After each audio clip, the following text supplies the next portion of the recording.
Ces images ont beaucoup circulé sur le net russe. Oleg Kachine, journaliste, se fait tabasser en rentrant chez lui le week-end dernier. Il souffre toujours de nombreuses fractures. Jeudi soir, environ 500 personnes se sont rassemblées pour le soutenir et pour protester contre les violences faites aux journalistes. C'est terminé. On en a marre d'avoir peur, de se méfier, de toujours regarder ce qu'il y a derrière nous. Ça ne peut pas continuer comme ça. Sans presse, il n'y a pas de société civile. On a besoin de savoir la vérité, de savoir ce qui se passe dans notre pays. On sait déjà si peu de choses. Depuis l'arrivée de Vladimir Poutine au pouvoir il y a 10 ans, 19 journalistes ont été tués en Russie.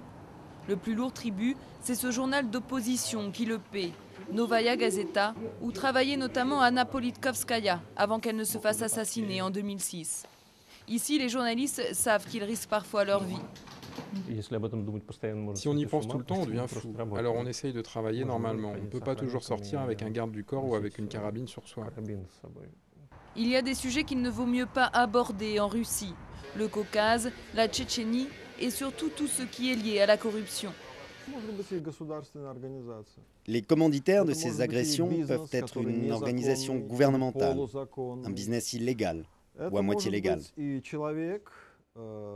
Ça peut être une personne, un homme d'affaires ou alors un fonctionnaire qui ne veut pas que ses activités soient connues de tous.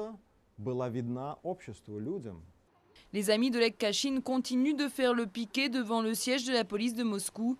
Ils réclament une vraie enquête. Il faut dire que presque aucun meurtre de journaliste n'a été élucidé ces dernières années.